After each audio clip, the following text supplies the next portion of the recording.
요즘은 이렇게 보면 우리나라에도 외국에서 출장이죠. 이렇게 비즈니스로 또는 뭐 사업 그 외 여러 가지 일로 우리나라를 찾아오는 외국인들이 꽤 많은 편입니다. 최근에는 어느 그런 출장을 온 분이 충청권에 이제 출장을 왔는데 한동안 있다 보니까 머리가 좀 이렇게 길어졌어요. 그래서 뭐 이발소를 가긴 가야 되겠는데 뭐 처음이니까 그래서 그 숙소에 머무는 숙소에서 직원에게 물어봐가지고 추천해줄 만한 이발소가 있냐고. 그래서 바로 가까이에 그렇지 않은 근처에 있다, 좋은 분이 있다.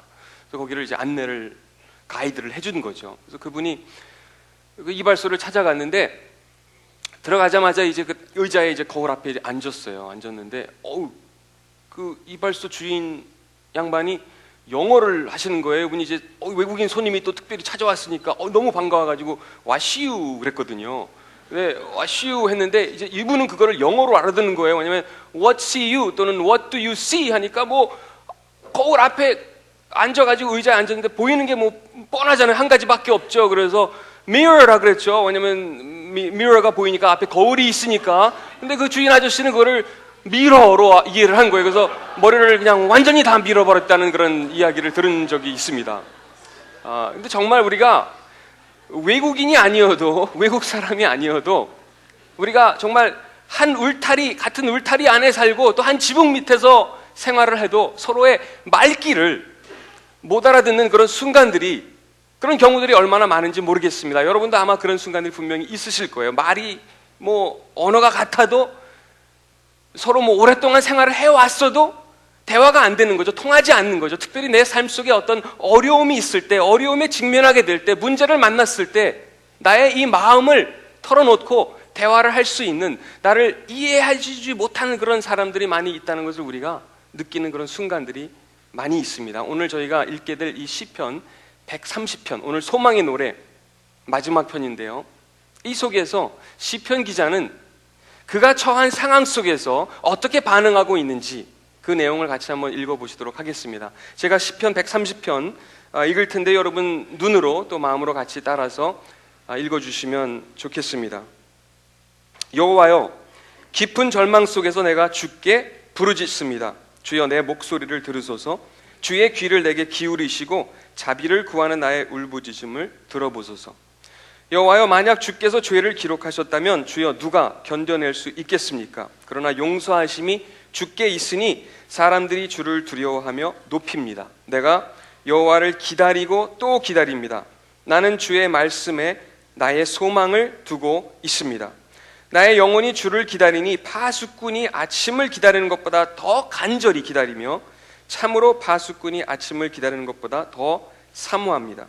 오 이스라엘이여, 여러분의 소망을 여호와께 두십시오. 변함없는 사랑이 여호와께 있으며 충만한 구원이 그분께 있습니다. 주가 친히 이스라엘을 구속하실 것입니다. 그들의 모든 죄로부터 이스라엘을 구속하실 것입니다. 아멘. 우리 모두에게 때로는 이렇게 절망하게 되는 그런 순간들이 있습니다. 희망이 보이지 않는. 그래서 시편 기자는 1절 말씀 속에서 그렇게 말하고 있죠. 여호와여, 깊은 절망 속에서 내가 주께 부르짖습니다. 절망은 어떤 게 절망이죠? 어떤 순간이, 어떤 상황이 절망적인 순간입니까? 희망이 보이지 않을 때. 그렇죠? 그러한 절망 속에 본인은 지금 있다고 시편 기자는 기록하고 있습니다. 희망이 없는 건 아닙니다. 다만 지금 내가 직면한 이 문제, 이 위기, 이 어려움 앞에서 희망이 보이지 않는 겁니다. 그것도 시인은 말하죠. 깊은 절망 속에 있다고 말하고 있습니다. 희망이 보이지 않는 그런 자리라면 깊은 절망은 아예 전혀 희망이 보이지 않는 그러한 자리겠죠. 우리에게도 누구나 그러한 삶의 순간들이 찾아올 때가 반드시 있습니다.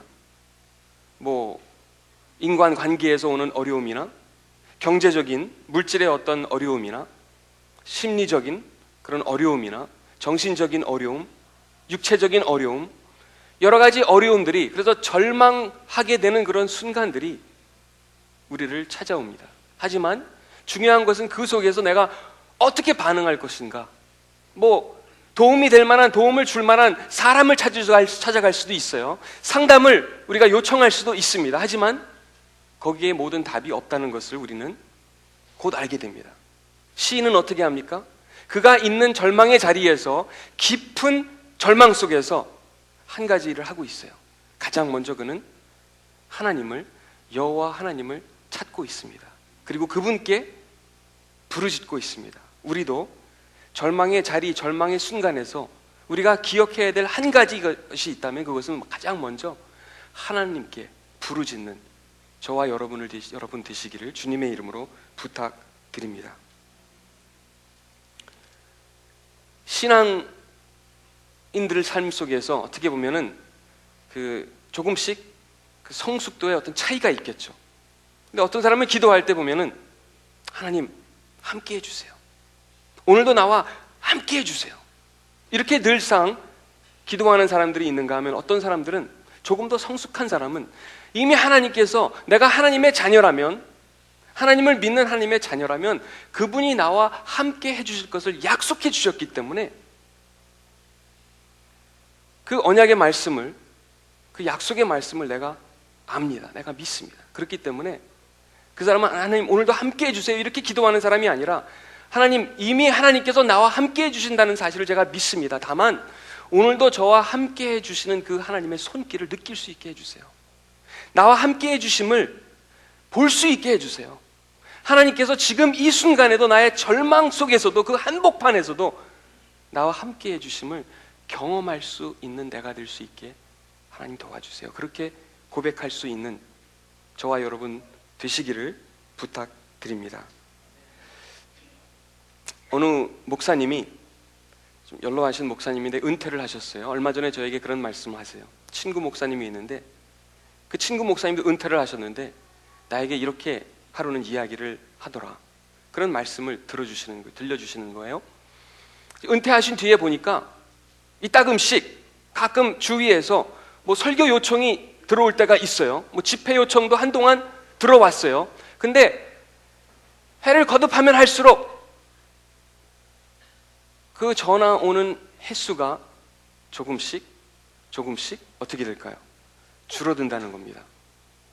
그래서 언제까지 이렇게 진행할 수 있을지, 언제까지 설교를 해야 되는지 모르겠다. 그래서 친구 옆에서 그 이야기를 듣고 있던 그 친구 목사님께서 전화벨이 울릴 때까지, 나를 찾아오는 그 전화가 걸려올 때까지만 하고, 그리고 그게 다다, 거기서 끝나는 거다, 그런 말씀을, 그런 이야기를 해주셨다는 말을 들었습니다. 언젠가는 우리도 마찬가지죠. 더 이상 나를 찾는 전화벨이 더 이상 울리지 않게 될 날이 우리 모두에게 찾아올 겁니다. 더 이상 나를 찾아주는 사람이 아무도 없는 그 순간이, 그 날이 우리에게도 찾아올 거라는 이야기죠. 하지만 무엇보다도 우리가 기억해야 될 것은, 하나님께서는 그 순간에도, 그 상황 속에서도 우리를 절대로 홀로 내버려 두지 않는 분이시라는 사실입니다. 시편 기자는 하나님께 깊은 절망 속에서 부르짖고 있어요. 하지만 더 나아가서 3절 이하의 말씀을 보면은 이런 내용이 기록되어 있죠. 만약 주께서 죄를 기록하셨다면 주여 누가 견뎌낼 수 있겠습니까? 그러나 4절 말씀을 보니까 용서하심이 주께 있으니 사람들이 주를 두려워하며 높입니다. 내가 여호와를 기다리고 또 기다립니다. 나는 주의 말씀에, 어디에요? 주의 말씀에 나의 소망을 두고 있습니다.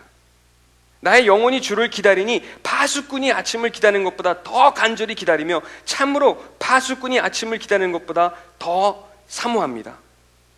계속해서 하나님을 기다린다는 그 표현이 아마 한 6번가량 계속해서 반복되는 것을 우리가 본문 속에서 살펴볼 수 있습니다. 하나님을 그만큼 신뢰할 수 있고 기다릴 수 있는, 내가 신뢰할 수 있는 존재라는 것을 시인은 고백하고 있습니다. 왜요? 지금까지 내가 만난 하나님이 어떤 분이신지 알고 있거든요. 기억하고 있거든요. 그래서 내가 처한 그 상황 속에서, 그 문제 앞에서, 그 어려움 속에서, 그 절망 속에서, 깊은 절망 속에서 내가 하나님께 부르짖는 것도 중요하지만 지금까지 하나님께서 나를 어떻게 만나주셨는가를 우리의 기억 속에서 그것을 끄집어내는 그러한 훈련도, 연습도 매우 중요하다고 생각합니다. 지금까지 하나님께서 나를 어떻게 만나주셨는지, 내가 경험한 크고 작은 문제들과 어려움 앞에서 하나님께서 어떻게 나를 위로해 주시고 찾아와 주셨는가를 기억할 수 있어야만 된다는 이야기입니다. 얼마 전에, 최근에 제가 그 교도소에 어느 분 면회를 가게 되었어요.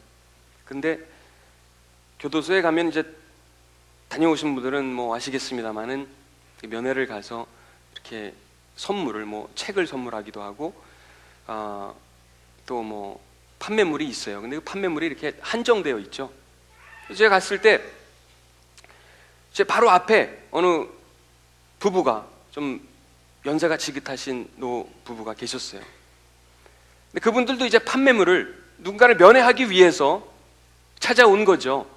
그래서 뭐 음식이며 뭐 음료수며 이런 걸 사서 이제 챙겨서 들어가려고 준비하고 계시면서 그걸 이제 다 일일이 기록을 해야 됩니다. 뭐 몇 개씩, 뭐를 몇 개씩 이렇게 하는데, 보니까 뭐 사과 있고 배 있고 과일은 그 정도 2가지 종류더라고요. 그리고 뭐 건오징어, 마른 오징어, 또 뭐 구운 계란, 땅콩, 맛김, 그리고 닭 훈제. 음식은 그게 전부예요. 그리고 몇 가지 음료수만 있었어요. 근데 앞에 있던 그 노부부가 이렇게 이야기를 들어보고 이렇게 그분들의 어떤 움직임을 보니까 처음 오시는 분들 같지가 않았어요. 아마 몇 차례 오신 분들만 같았어요. 그러면서 그 이제 판매물에 이렇게 뭐 이렇게 기재하고 그러는데, 이제 남편으로 보이시는 그 어르신이 오늘은 닭훈제 2개 사서 보내드리면 되는겨? 이제 옆에 계신 이제 사모님한테, 할머니한테 이제 여쭤보시는 거죠. 그랬더니 할머님이, 그 어머님이 이제 대답하시는 거예요.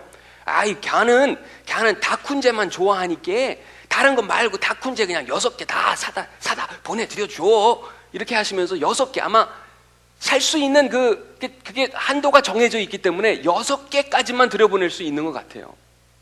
아들이 뭘 좋아하는지 가장 잘 아는 엄마잖아요. 그래서 내가 지금 내 아들을 위해서 해줄 수 있는 게 없고, 더 이상 뭐 사줄 수 있는 것도 없고 해줄 수 있는 게 없기 때문에, 걔가 좋아하는 것은, 우리 아들이, 우리 자식이 좋아하는 건 닭훈제니까, 여기서 살 수 있는 건 그거밖에 없으니까 닭훈제라도 실컷 먹을 수 있게 해주자. 그게 엄마의 마음이었던 것 같아요. 그래서 6개를 주문하시더라고요. 그래서 저는 이제 제 차례가 되었어요. 제가 면회를 간 분, 제가 무슨 생각을 했냐면, 갑자기 나중에 또 면회를 다 마치고 나와서 주차장에 가서 차 안에 타서 앉아 있으면서 한참을 생각했어요. 제가 찾아간 그분을, 저는 그 엄마, 그 아빠, 그 부부와는 달리 너무나 몰랐다는 생각이 들었어요. 왜요? 저는 그 항목에다가 구운 계란 하나, 또는 뭐 한 세트, 또 사과, 배, 몽땅 체크 하나씩 다 체크한 거예요. 닭 훈제, 뭐 음료수는 뭐. 왜? 너무나 몰랐던 거죠. 뭘 좋아하시는지 몰랐어요. 근데 하나님은, 그 이야기를 제가 말씀드리는 이유는 여기에 있습니다. 하나님께서는 지금 우리가 처한 그 상황 속에서, 우리가 경험하는 그 절망 속에서, 깊은 절망 속에서 내가 무엇을 가장 필요로 하는지, 지금 이 순간에 나에게 가장 필요한 것이 어떤 것인지, 닭 훈제인지 구운 계란인지 뭔지 가장 잘 아시는 분이시기 때문에 우리가 그분께 부르짖을 수 있고 그분의 말씀을 의지할 수 있는 줄 믿으시길 바랍니다. 그런데 또 한 가지 아주 중요한 게 있어요. 우리의 절망 속에서, 그 깊은 절망 속에서 내가 온 마음을 다해서 무릎을 꿇고 하나님께 외치고 부르짖는 것도 중요합니다. 그리고 지금까지 그 하나님이 나를 지금 이날 이때까지 어떻게 만나 주셨는가를, 특별히 어려움 속에서 나를 어떻게 만나 주셨는가를 말씀을 통해서, 또 내가 경험한 그 경험을 기억하는, 그것을 끄집어내서 기억하는 것도 중요하지만, 시인은 오늘 본문 말씀 속에서 한 가지를 더 하고 있어요. 7절 말씀을 한번 다시 보실까요? 지금까지는 1절 그리고 2절 말씀을 보시면은 계속해서 내가 라는 표현이 얼마나 여러 번 반복되는지 모르겠어요. 그렇죠? 깊은 절망 속에서 내가 주께 부르짖습니다. 내 목소리를 들으소서. 주의 귀를 내게 기울이시고 자비를 구하는 나의 울부짖음을 들어보소서. 계속해서 지금까지는 나의 기도 나였어요. 그것만을 외치고 있고 자기 자신만을 위해서, 자신의 필요를 위해서 하나님을 찾고 있고 부르짖고 있습니다. 하지만 어느 순간부터는 그의 초점이 조금씩 바뀌고 있는 것을 우리가 볼 수 있죠. 7절입니다. 오 이스라엘이여. 더 이상 자기 자신의 문제가 아닙니다. 자기 자신의 어려움만 보는 게 아니라 오 이스라엘이여, 여러분의 소망을 여호와께 두십시오. 지난주에는 말씀드렸죠. 시편 102편 말씀을 가지고 우리가 나의 문제만 보는 게 아니라 다른 사람의 아픔도 어려움도 볼 수 있고 그 사람들을 도울 수 있어야만 된다. 시편 102편을 통해서 우리가 지난주에 배운 내용입니다. 하지만 오늘은 어떻게 보면 이 시인의 삶을 통해서 우리가 배울 수 있는 것, 우리의 삶 가운데 적용할 수 있는 것 한 가지 더 있다면, 누군가를 돕는 것도 중요하고 그 사람을 위해서 작은 도움의 손길이 되는 것도 중요하고 내가 직접 피난처가 되어주는 것도 중요하지만 그 사람이 겪고 있는 그 절망 속에서 하나님을 향할 수 있도록, 하나님을 향한 믿음을 가질 수 있도록 돕는 그 도움이 바로 저와 여러분이 되실 수 있다는 사실입니다. 근데 그것을 언제 해요?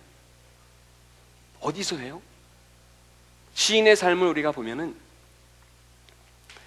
자신의 어떤 그 절망적인 그 상황들이, 어려움이 다 지나간 뒤에 다른 사람을 가서 그 사람을 위로하고 돕고 하나님을 향하도록 하는 것이 아니라, 시인은 언제 그 일을 합니까?